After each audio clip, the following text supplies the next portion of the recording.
I came to this strange world hoping I could learn. Our first panel is going to be addressing the women in tech as entrepreneurs. And so I'd just like to welcome our three panelists and introduce them briefly, and then each of them is going to talk for a few minutes about their background, how they ended up in the technology sector, and what's their background.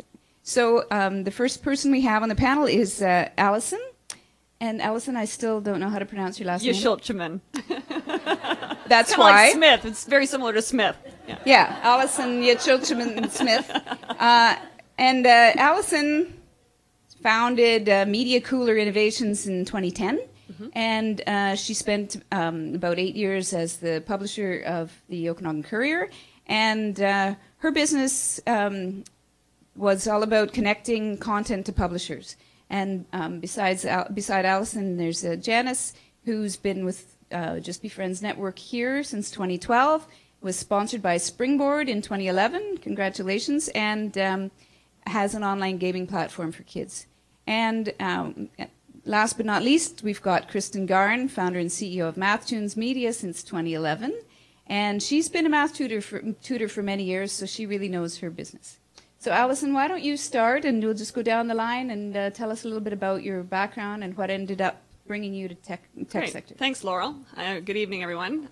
So I started in the publishing sector in the sales capacity and selling national advertising. So I was based out of Vancouver, selling national advertising across Canada in our network of newspapers.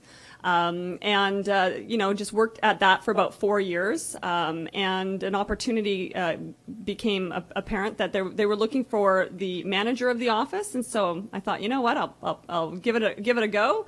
Got the job, and so I was able to run the entire network with a couple of salespeople and a couple of administration.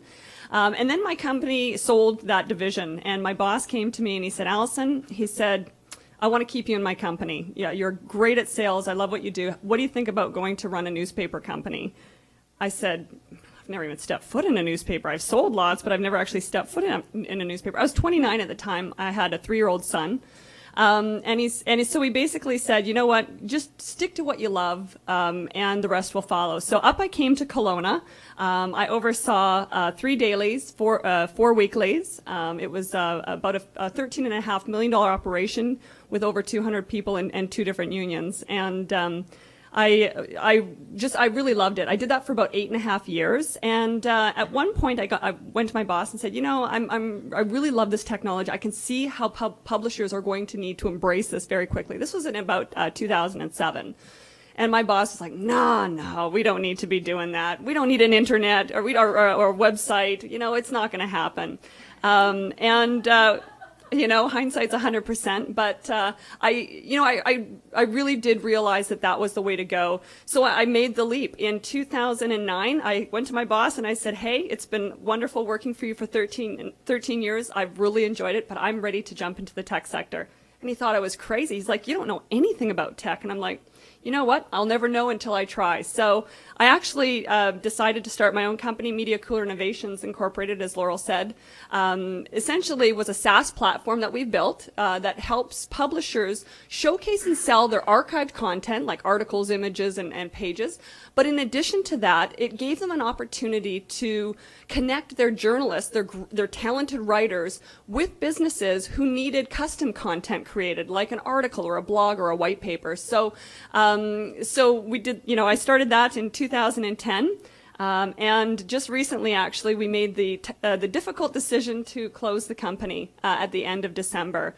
So right now I'm looking for further employment, but that's part of the journey, is to realize when your product is getting that momentum and when it isn't. And I mean, we had the right technology, the right team, but just not the traction from the companies. So just to comment on what your most recent development in your company, a lot of tech entrepreneurs don't really get their chops until they've been with a few startups that haven't succeeded. So, This is one of the comments that people have made about women not being happy or willing to take risks and maybe fail. Well, I would say that what you've done with your business and shutting it down is just an example of how you're kind of bucking the trend and really, making room for you to go on to the next new thing. Yeah, so absolutely. Go ahead, Janice. Thank you. Hi, everyone. I'm Janice Taylor. I'm the CEO of Just Be Friends, and we've changed quite a bit since that original introduction. So we connect families with other families to build neighborhoods and to really bring back sort of old school into new school and using technology. I'm from Saskatchewan, born and raised, which I think is kind of the birthplace of community for those that know that place. And I was raised by a single mom, and I really was the child of the community. Everybody knew me, everybody fed me. I was really sort of raised. I was the typical latchkey kid. I went to university and did my background. My background is in psychology. In fact, when I went to university, interesting story about engineers is I thought they drove the train. So, They did. because we lived beside the train tracks and it was really loud, and my mother used to say, "Oh, those damn engineers," and she used to yell out the window at them. And so I was 18, and because we were from a poor neighborhood, I never knew any. And so I went to university my very first week, and I was sitting in the laboratory cafeteria, and I was having my lunch, and this guy sits down, I'm like, "Oh, what are you here for?" And he's like, "Oh, I'm going to be an engineer." And I'm like, "Oh, you're going to drive the train." And he's like, "No, I'm going to be a structural engineer." And I'm like, "Oh, you're going to figure out how to drive them down the track." And he was just totally mortified. That was my first experience with an engineer. I've had several since then. Not always pleasant. So I really, at the time, didn't know what I was going to do, but I did my thesis on women and self-esteem. And I really was passionate about that idea of how we treated each other as women. And went on and got married, like many women did in those days, right away. And through that time, went on to a pharmaceutical career. I was the #1 sales rep in Canada. But I had this nagging feeling of wanting to do something more with my life and wanting my story to mean more than just the girl that grew up beside the train track. And so about 5 years ago, I had this brainstorm that I was going to teach women how to be nice to each other. And I felt that I was going to do that using technology. The reason why it really came to me at that point was my little girl had come home and she said, "Mommy, I need to get my ears lopped off, and everybody calls me Dumbo." And Dumbo hadn't been on the air since I was a kid, and so I wondered where my child would ever hear that. And at that moment, I felt this visceral pain come through me. And of course, I did like what many women did. I stormed in and was going to raise hell in the school and realized that that wasn't going to be very effective. And so I thought of Just Be Friends. I thought, I'm going to call it Just Be Friends. I'm going to call it what I want people to do. And literally 6 weeks after I launched, I wrote to the Oprah show about my idea. And 2 weeks later, I was on a plane. And went to the Oprah show based on the idea, and the journey has not stopped since then. The idea's changed, it's cultivated, it's taken some turns, and to what we are today, which is really about connecting families to bring back community again. Thanks, Janice. No problem. You guys prepared for this. I just showed up. I thought there would just be a question, and I would You're too just busy answer. writing rants, Kristin. So I have 3 minutes. And I'm 3 supposed minutes. to say how I got to here. All right. This one? Real water. Okay. My background is I did undergraduate work in mathematics and music. I was actually at Harvey Mudd College in the 1980s, which is where Dr. Maria Clave is currently president. And I took my first computer science course in 1984 there, and quickly became a computer consultant for the campus because nobody knew what anything was. I was ASCII coding in the 80s and punch card coding, so I know nothing about coding today because of that. But I don't know, sharpened my chops somehow or another in the 80s to know that heading into technology was certainly going to take advantage of certainly my math abilities. I was doing graduate research in mathematics in robotics-related graph theory, and my advisor told me that I better love what I'm doing because there's actually no work in that field because I was in topology, which is highly theoretical. So I decided to get an education degree. He tried really hard to advise me not to. He said I would actually die doing that. But I ended up becoming a teacher and loved it and have loved teaching for 20 years. I teach mathematics. I now run a private tutoring company and have for a long time. 6 or 7 years ago, my elevator pitch is I saw that the graduating math and science skills for my students were significantly less than they had been about 10 years ago. And I don't think there's one reason for that. I don't think teachers are to blame, schools, anything, students. I don't think anybody's to blame, but I think there's a complex problem facing the education system in getting more kids. So not just women in technology, but pretty much everybody in technology. So somehow or another, I convinced the National Research Council and a couple other funding agencies to give me large amounts of money and hire people. We've got prototypes. I've convinced them to give me even larger amounts of money lately, and we're on our way now. We just talked to our first university today. Who's a potential client, Andrew? That's right, revenue, baby. That's right. Talking to the ministries of education, having lots and lots of wonderful welcoming for educational technology. Cool.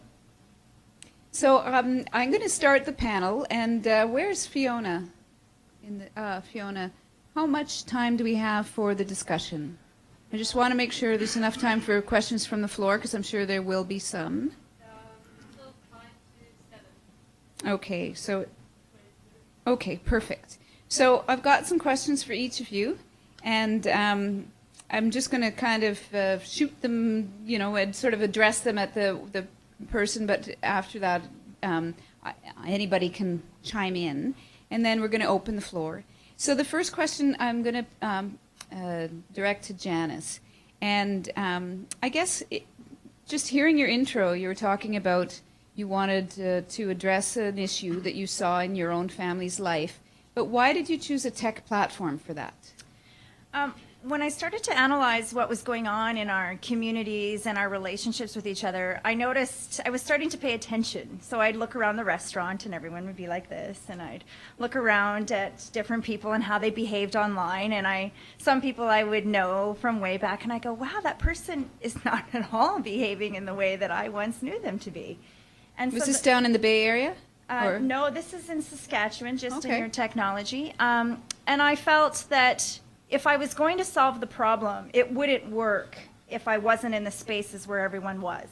So that was my very first aha, that if I was going to get down and quote unquote get dirty, I had to be in the spaces that a lot of these things were happening in. And really get down to the core of the problem. So I felt as though even though technology's connected us so much, it's also created a hyper-segmentation and a polarization in our communities that's caused a further disconnect. So I thought, well, how can I use technology as a pure tool just to connect people? And that was just where it was. And I've spent the last 5 years understanding it, analyzing it. I look at it from a psychology lens, not a how does it work lens. I look at it, what does this do to our self-esteem? How is this impacting who we think we are? How does this impact our children? I look at it, every single thing that happens within a technology space, how does this impact our psychology and our sociology and how we are actually as a society? And so I knew I had to get in there and use it in order to fight it in the ways that would be for good and not for evil. Wow, that's evil. Sounds deep. It is deep, but that's kind of the way it was. I found myself in the Valley. The Canadian Consulate of Canada had picked 12 women to be mentored in Silicon Valley. So I felt like Batman. They thought I was the waitress all the time. I'd go in, and then I was coined the legally blonde of the Valley. And I'm like, you do know how that movie ends, right? Like...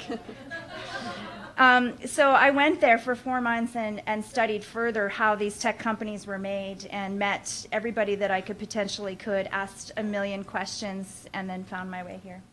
So I think that's a really neat example of how your platform, you chose your platform based on the market and sort of, which is very opposite to my experience of a lot of tech companies, which is they develop the next best thing, and then they're kind of annoyed that the market isn't adopting it the way they meant it to be. So that's really insightful. And I don't know, it might be because you're a woman in tech that you chose that approach. I think it's 100% because of that.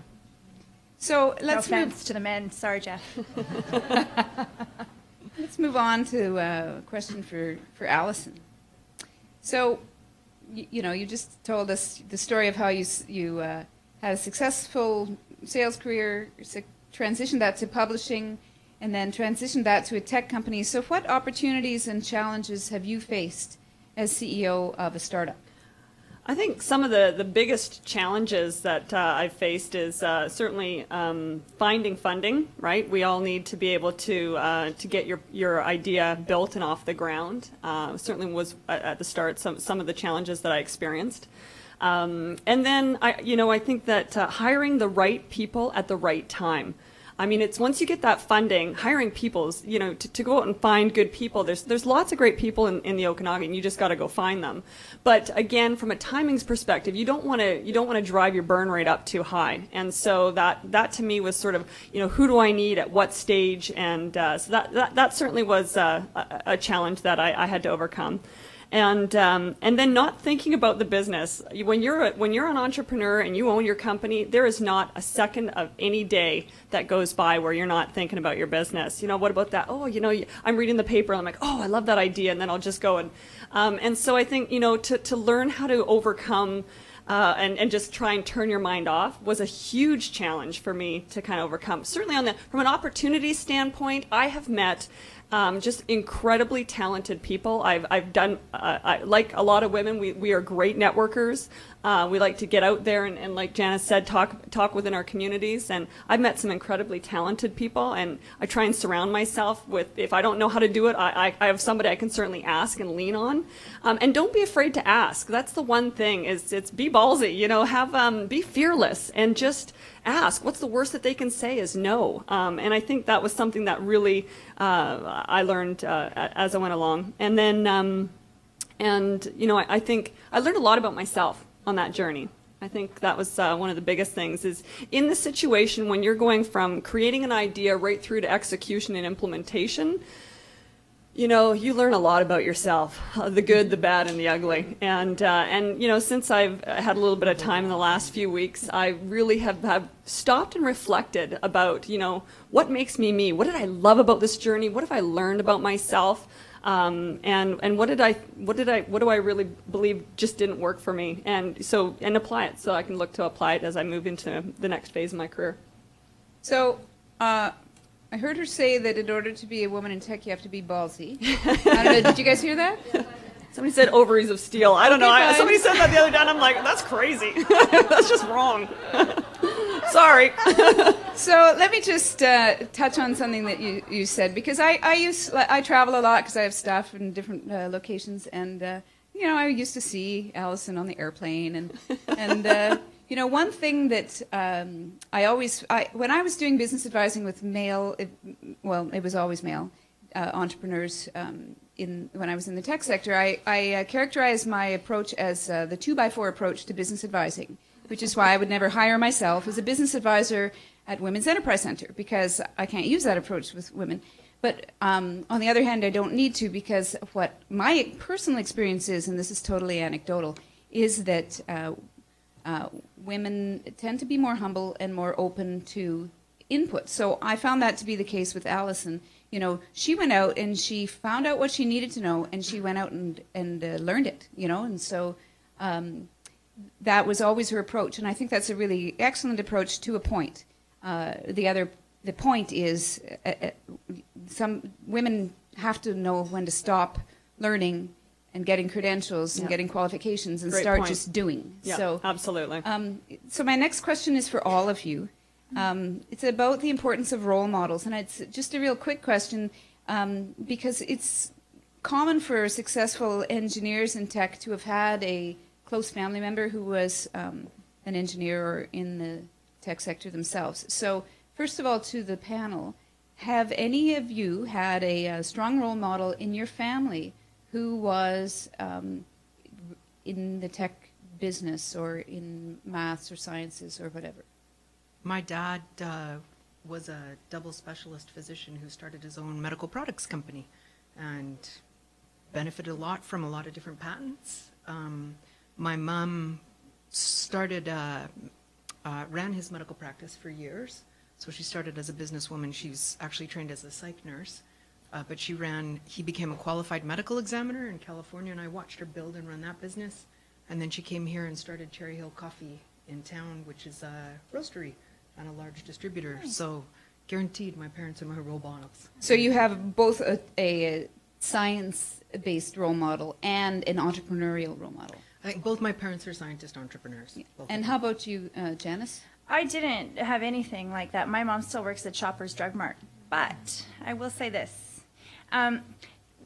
Running a tech company is beyond math and science, and it's beyond all of that. Being an entrepreneur are all these intangibles. My mother worked 3 jobs for most of her life, and she's now 70. And you know, you miss a lot of things, and there's a lot of sacrifice. But there's the thing about being an entrepreneur is you have to be extremely tenacious. And I think that I would say my mother taught me about survival and about being really tenacious.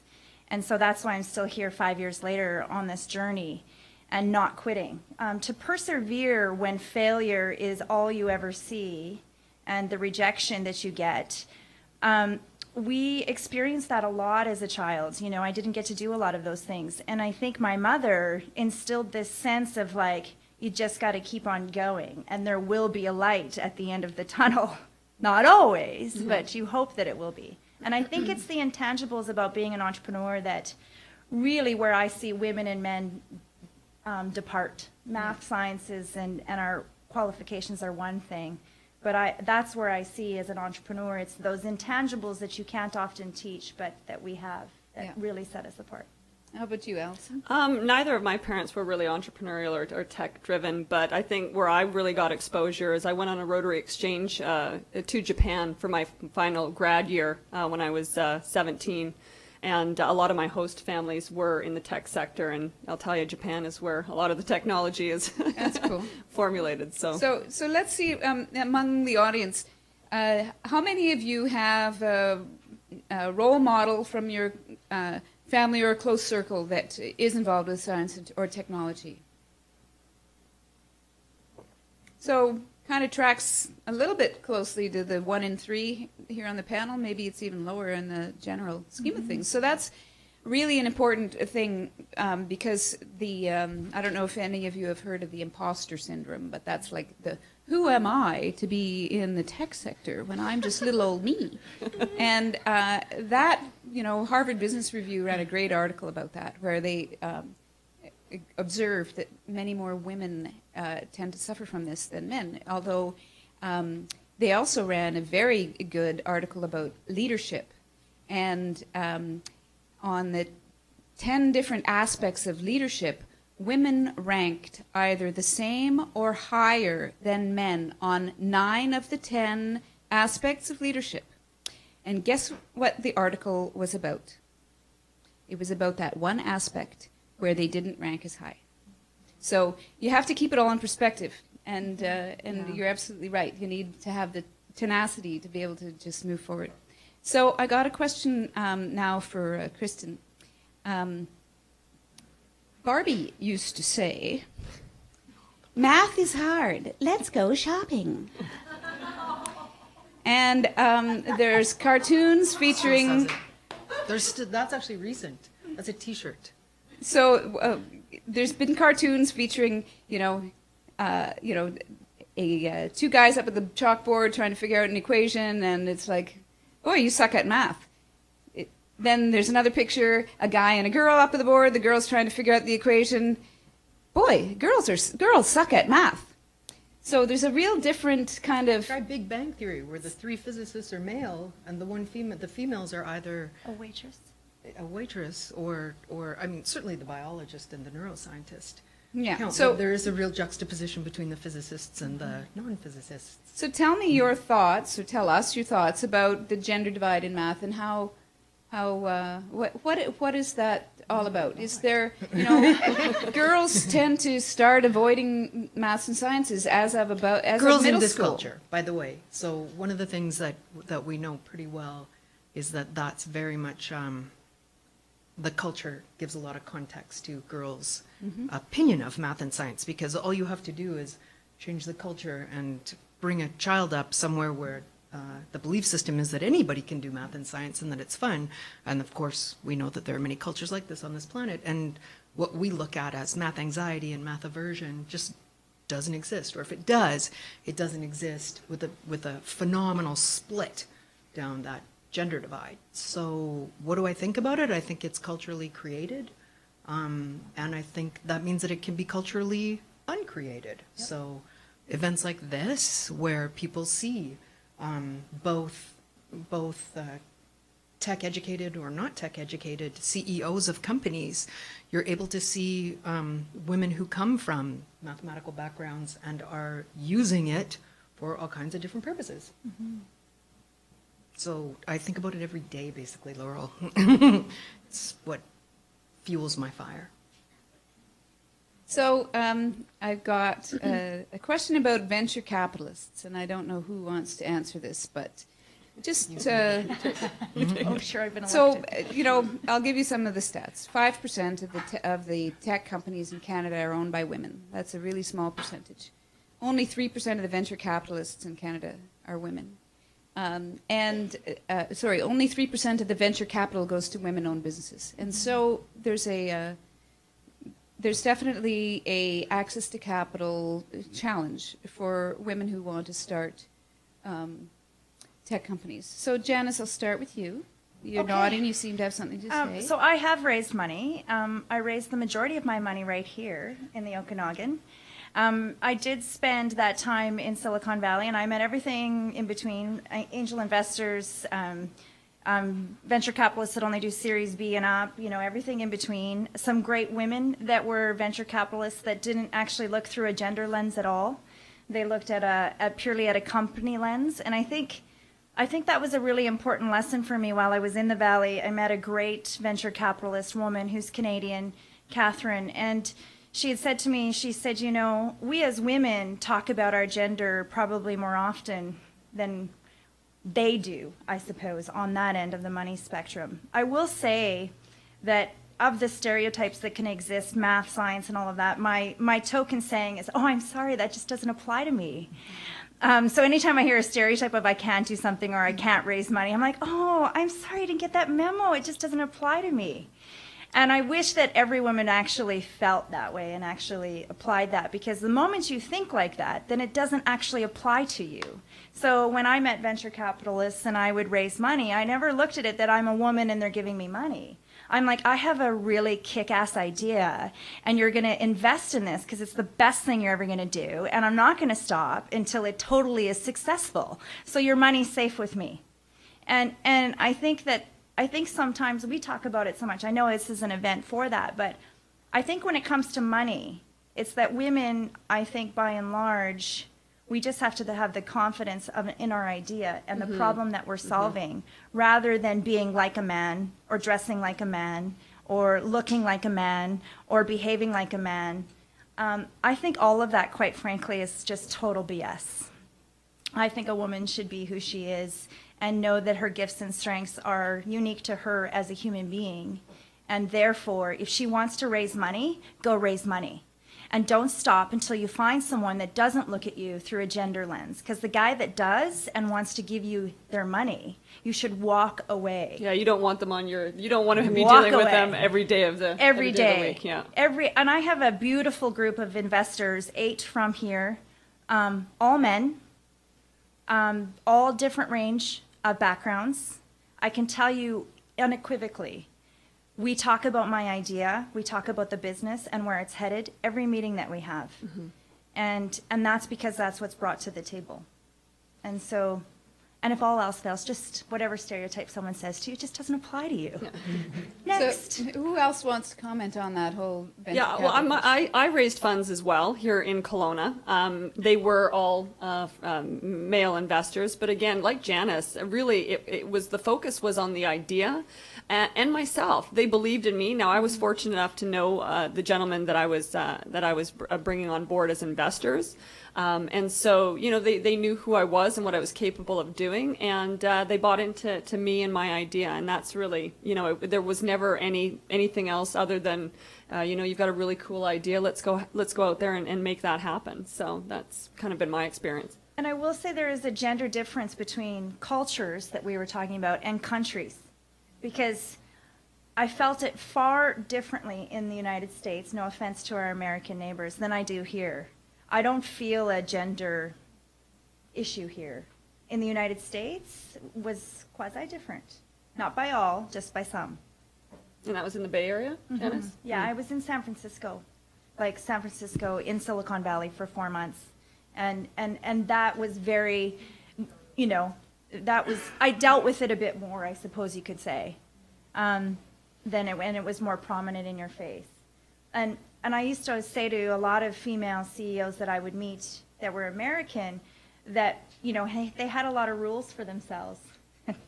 I just find that I just didn't believe in them. I just didn't think they applied to me. Okay. So, Kristin, you haven't had any venture capital funding yet? Again, I'm gonna plead the mathematician part. I have this tendency not to do a lot of risky stuff. So I had capital that I had made in other investments, and my family's invested a lot, and I haven't had to bring in external money. Okay, let's get this straight. You don't do a lot of risky stuff, so you're putting all your own money into it. You're not getting other people's money and putting it in there. It's like, okay. It's all the attitude. Don't get me started though, Laurel. Think about it. So where was my money before? My money was in things like shopping centers and storage units and stuff in Canada. And I you had like a storage unit full of money. Can you tell me where it is? No, I co-owned storage units. Oh, okay, good. So and I have a question. I didn't see a lot of return from my investments over, I don't know, probably over 20 years. I wasn't seeing a good rate of return. So at some point, I basically said, the person I want to invest in, I mean, I don't particularly wear a halo or anything, but the amount that I've invested in my own company, I am an angel investor in this valley. I'm a female angel investor. I'm not really looking for the big pat on the back for that, but I took the money that I was not seeing significant return from and decided to invest it in myself. And that's an interesting comment on risk. There's a lot of discussion about women being more risk averse and not wanting to make as big a gamble as male business owners. Certainly, we are a lender and considered a high-risk lender because we lend to business owners who have been turned down by more traditional lenders, and our loan loss ratio is lower than the banks because it may be viewed as a high risk, but we're investing in women who want to make sure they make a good go of their business. So we know how to mitigate that risk. It kind of reminds me of a story about Tammy Moore, who used to have a marketing agency here, and she was a speaker at another event that we sponsored, and she talked about how she was working for a marketing agency that couldn't make payroll. So she didn't get paid. So she decided to start her own business in order to get job security. So it's all the way you look at things. It really is. So let's just talk about a cultural thing which you...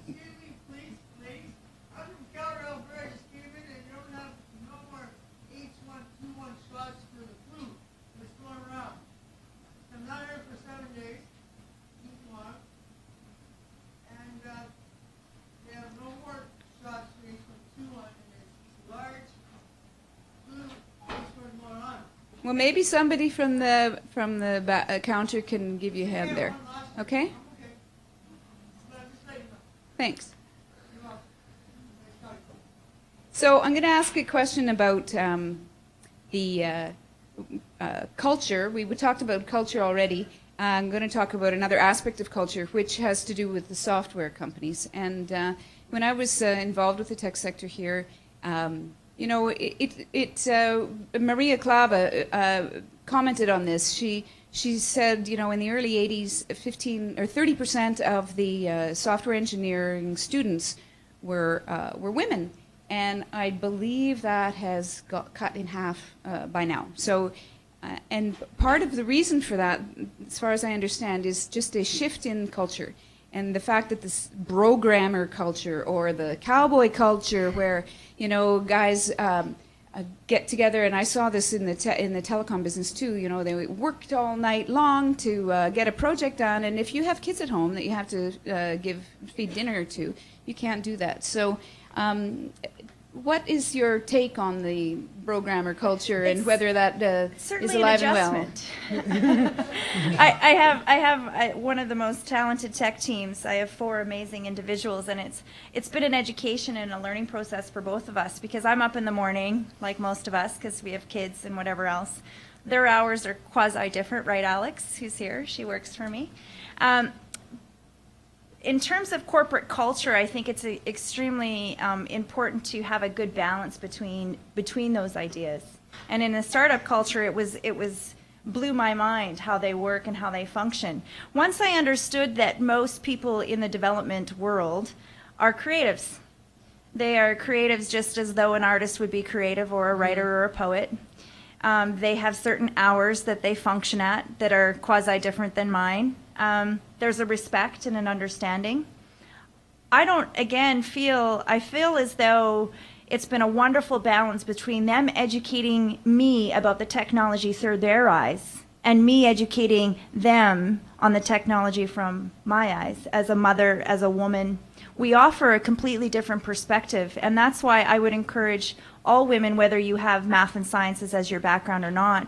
We need women to be in technology, not because of the math and science point of view, but because of our perspectives, because we see the world with a different lens that is 50% of this population. And if we're going to be using technologies from every sector, it needs to have our viewpoint, because otherwise they're really missing 50% of the population that thinks quasi-differently. And so that's exactly it, right? I was just going to say on that point that there was a really interesting article about Mary Barra, who of course was the first CEO of General Motors not long ago, and she she was talking about not all men buy our vehicles, and that she's brought, again, a lot of diverse perspective to the product. And I think that's where both men and women, even cultural diversification, really, especially when you're looking at, who is your buyer, who is your target market, they're not all they don't tend to all just be sort of from one area. And so I think by having that really great perspective, that the product wins, the customer wins, and really the management team, just the team in general wins. So I'm going to ask one more question, and then I'm going to open it up to the floor. Fiona, I'm going to need to ask you a question, though, before we open it up to the floor. So my final question for the panel right now is, I don't know if you're aware, but 70% of female CEOs don't have kids.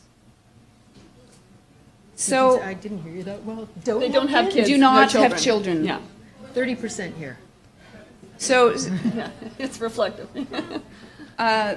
So if 70% of the CEOs that are women don't have any kids at home, so how have you found work-life balance being an issue between running a company and keeping things going at home, Alison? What work-life balance? I'm fortunate to have a really supportive husband who kind of, when I can't be there, he can be there.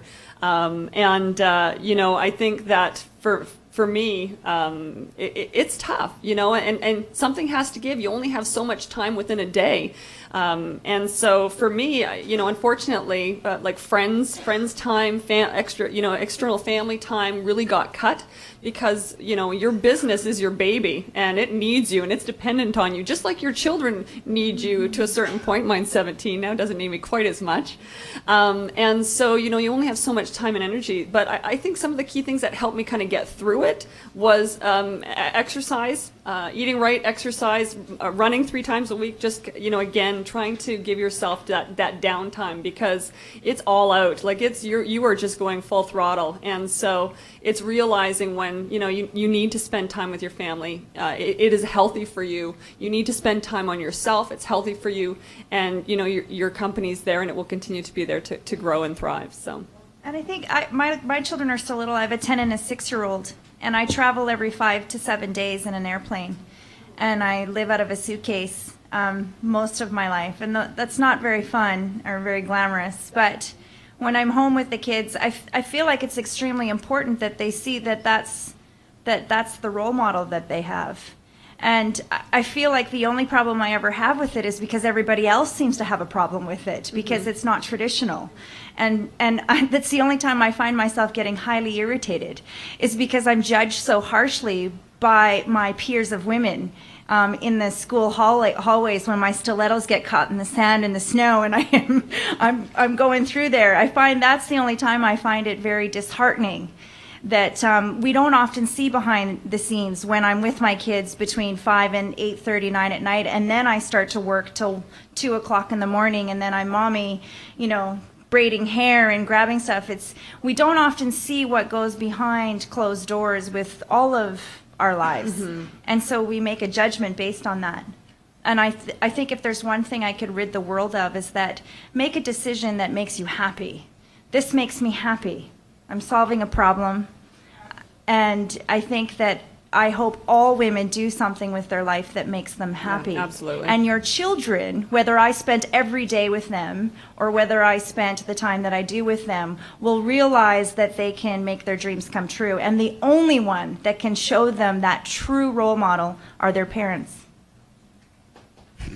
Sorry, that was a rant. Didn't mean to. That's a sore spot for me when it comes to the work-life balance question. Yeah. So let me. I just have to ask another question, but we're going to. I hope everybody in the audience is getting prepared to ask a question, because we're about to open the questions to the floor. But I guess you've touched on it already. But Sheryl Sandberg wrote. She's the COO at Facebook, and she talks a lot about girls who and how we have to help women and girls increase their confidence levels and so on. And entrepreneurship is about being driven and aggressive and optimistic and tenacious. In your experience, is confidence an issue for getting into business in the tech sector for women? I don't know if confidence is necessarily the issue. I think it's sometimes having really great other female mentors, I think, is maybe more of an issue. Knowing other women and being really strong with each other and supporting each other can show us the path more. I think some women maybe don't start because they don't know how to, and they don't know where to begin. And we're women, we like the facts. That, like, we stop for directions. I know that's a terrible stereotype, but we like to know more than just, I'm going to make a tech company. We like the specifics. Mm-hmm. And so I think sometimes it's hard to find other women to model that path or to show you the way or to mentor you. I really did find a really hard time finding truly great mentors. That was my pursuit of why I moved here, was I wanted that mentorship and that advice and people that had done it before me. I wanted to ask them all those questions. And thankfully, Jeff Keane recruited me to move here and hooked me up with some of the most extraordinary mentors that I can ask at any point in time where I'm feeling uneasy. Is this the way? Do you think this makes sense? I believe that women have extraordinary confidence, and I think women are amazing because of that. We do amazing things and we multitask better than anybody. I think we just need to communicate. Thanks, Janice. I want to give time for people to ask some questions, so I'd like to know who wants to ask a question from the floor. Oh, there's one up here. What's your name? Christina, and are you in the tech sector right now? Kristin, because you asked the first question, Fiona is going to present you with a copy of Sheryl Sandberg's book, Lean In. Yay. Thank you. It helps to be confident, and I wanted to read this too. there you go. It's a great book. So my question is regarding pay scale, and if you, I know you guys are self-made people, but just wondering if you've ever experienced elsewhere your pay versus a male counterpart of yours, the similar role to what you're doing. I know there's a lot of talk about men getting paid more and women not so much. So I'd just like to say that given that these are all entrepreneurs, the playing field is level, because if they're not making money, they're not taking home money, yes. just like a male entrepreneur. But although one thing I can address that in that I have a company that I've run for quite a while, which is my tutoring company, and when it comes to confidence, I remember I feel like I wasn't paying myself as much as I could have. And it took quite a few good conversations with my friends reminding me that mathematically, if I had a waiting list, supply and demand would dictate that I should actually increase my own wages. So when it comes to properly paying ourselves, I admit I probably still underpay myself, but I am in charge of paying myself. yeah, propagating the problem, Which is a really strange. do the math. I had that Paradox same problem. to be in. Yeah, I had the same problem. And I have a staff of 14 equally split. Actually, I have more women working for me than I do men. And I will say the women, two of the women in particular, are extraordinary women. They really fought me on their wages. In fact, it was like toe to toe. And were they, just out of curiosity, what sort of age bracket would they be in? Well, she'll kill me for saying this, but everyone knows that we love her. Age bracket. 40 to 50. Okay. And one 30 to 40. So one from each bracket. Okay. And the one thing I said to one of the extraordinary women that work for me, I said, I love that you know what you're worth. And she looked at me and I said, I wish all women knew what they were worth. Because she really knew what she was worth, and she would not budge. And I was like, okay, where am I going to find the money? So I'm gonna just take a quick stab at answering that question, because what happens is that women are less likely to negotiate their salary.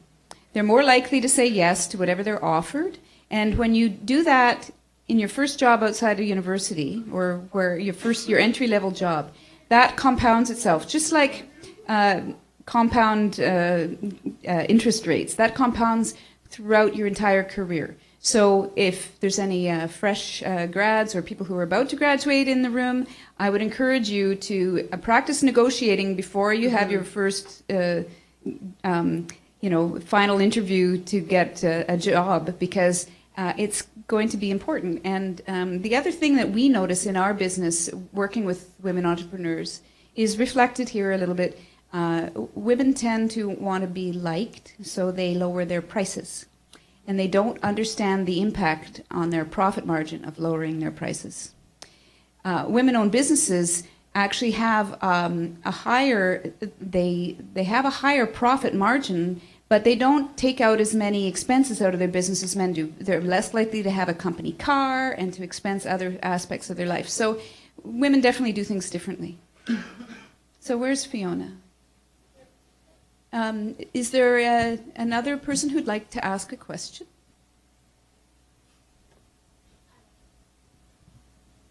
Do you mind saying who you are and where you're from? Sure. Pam Boyko, and I work at a company in town, Fresh Grade. So I just wanted to ask Janice. She was talking about the CEOs in the Bay Area that you worked with, and that they had kind of rules for themselves that you didn't agree with, and I just wanted to know what those were. I had one say that I shouldn't wear hoop earrings because they were too flashy. One suggested I cut my hair because it was distracting. I shouldn't wear anything that had a lot of pigment in the colors that I wore because they were distracting. Navy suits were preferred because black was too harsh. Excuse me, could you clarify who is telling you these things? Different CEOs and different people that I met while I was in the Valley. That had because they felt that they weren't taken seriously unless they abided by those rules. If they limited their quote-unquote sexuality, if they were more generic, then you could listen to what they were going to say. So you couldn't express yourself in your fashion or in how you presented yourself. They had a lot of rules about that. Not so much about our personality, although they did say to me that when women change their mind, we're considered distracted, that we are flighty. Where a man changes his mind, he's considered strategic. And that was often the thing. They said, so don't often say your first idea out the first time, because if you say what's in your mind and if it comes out, all your ideas, and you choose something else, then you won't be taken seriously for having that, which I think more ideas the merrier. Find your way. Lots of turns. But they had some specific rules about it, and they were extremely hard on each other. The other women were really, really hard on each other and extremely competitive, and I found myself very sad about that. That sounds a little bit like the 80s. It really in was. Canada. And That's it really scary. was. Yeah. And Things have changed a lot since the 80s in Canada. Yeah. You In know, Canada, big jewelry is coming back, but shoulder pads are out, and that attitude towards women being a potential threat is no longer, I would say, present in the Canadian business culture. I don't find it in Canada either. Yeah, not at I all. find it's That's a very, really good. very, but I mean in the tech sector in America, in Silicon Valley, where I was. Now, it could be different in other places. Mm-hmm. In that sector, it was very much still prevalent, sort of the gender stereotypes and a lot of sexism. They really cared what men thought, a lot. And I So- never understood that. No offense. I think Andrew has the mic, so are you asking a question, Andrew? Well, we care what you think, so Thank you. ask us a question. So there has been some really good things going on here in the local tech scene to help women in tech. I know there's been a group of local female CEOs getting together on an informal basis. All three of you are involved. And Leslie. And Leslie. Plus the And front Karen. row. Press the front row. And also in our Jumpstart competition, we just selected 10 finalists last week, and 4 of those are female. So That's awesome. Awesome. can you guys comment on some of the things that we can continue to do to keep that sort of trend going? Kristin, why don't you take this one? Me? Yeah. Okay. Tell them what you did for me when I first moved here, because you're the What did I best role do? model for this. I have no idea. I'd just like to comment on the tendency of women to downplay their contributions. No, I'm not. I don't think I'm a She downplayer. does. She was my very first friend here when I moved here. Aw, just be friends. And then Alison was my second. And these two Aw. fabulous women, when I moved here, they took me under their wing. Yeah. Okay, so you had 2 female mentors. You did hear that there was a marked lack of female mentors. Yeah. Getting more, it would be nice if we could get more female mentors in the tech community. I guess one of my struggles lately has been that I think we have a lot more female knowledge capital in this valley than is necessarily being brought into the community, the tech community here, and there's probably various reasons why. This would be one of the first ways of repairing that. I think just recognizing what different types of knowledge capital would be helpful. So we have a lot of women in education that I think could be a lot more involved. Women in computer science that could be a lot more involved. How many women here are coders, developers, or computer scientists? Yeah, so that doesn't mean that there aren't a lot of coder, developer, computer scientists in this town, but they're not here tonight. So, I mean, this isn't really a tech event. This is a conversation. But I think we still need to continue to ask, how do we invite female technologists into the community? We're not that easy to invite. We tend to be somewhere on the spectrum of questionable social behavior. Not the most emotionally Not warm. that male software engineers are any different. It's true, but I think we also should admit that frequently in this culture, the women who do migrate toward math and computer science are also very much of that behavior set, which means that this isn't always a comfortable situation for them, to be perfectly honest. Good point. So there are also, I mean, honestly, nobody on my development team would come to something like this. It's not their scene. And it's not that easy for me, except that I'm thinking of 100 other things while I'm sitting here. So I think, Andrew, one thing that I think might be part of the reason why you don't have as many female tech mentors is, Alison, I remember when you asked if I would go back into the tech sector and participate in a mentoring activity. And as I have 2 kids and a full-time job, and I couldn't make the commitment that the mentoring program required of me.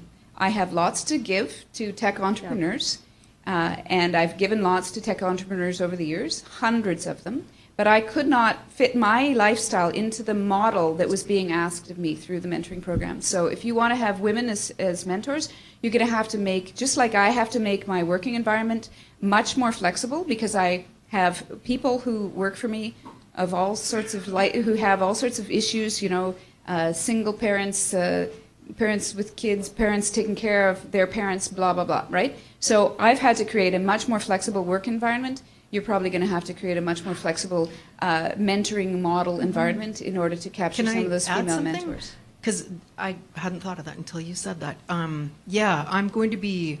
I do have female investors that are interested in me, and I have a small group of other women who are part of my mentor crew, and I have been lately, especially being part of Jumpstart, which is a great venture accelerate program. I've been trying to find ways that I could invite more of the women investors and the women technologists in my life to be included, and yeah, I think I probably have to list what their types of availability and types of skills are, and then more of a recognition inside the tech community that it's more important to fit their skill set to bring them in than necessarily, good call, to sort of pigeonhole them. And Andrew, I know you guys are doing a lot of work with the university, but I find it so interesting being an outsider from here. It's a pretty closed off community. Like if I didn't have my landing spot with AO, it would have been quite difficult. It's not the most open culture.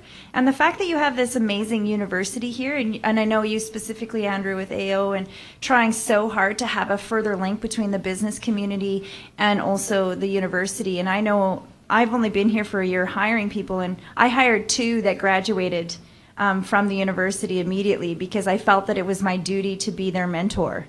And to mentor them out of there. I didn't care what experience they had. And I think that more of us need to take that responsibility on in the business community as well and provide those opportunities for us to link to the university, because you have this amazing pool of talented people and future leaders that we because they're like, everyone says it's so far away because it's like down there. We need to really start bridging those gaps, and us as women who are in the business community, all of us should be mentoring these young, amazing students coming out of university. That's my bugaboo. Whether Alex likes it or not, I'm forcing myself on her to be her mentor.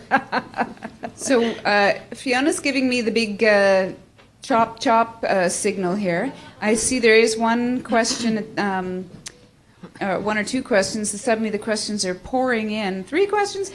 So what I'd suggest we do is move on to the second panel. Are you ladies all staying until the end? So what we can do is have sort of an open forum at the end for all of them, if you don't mind, because I do want to thank all of our panelists from the entrepreneur panel.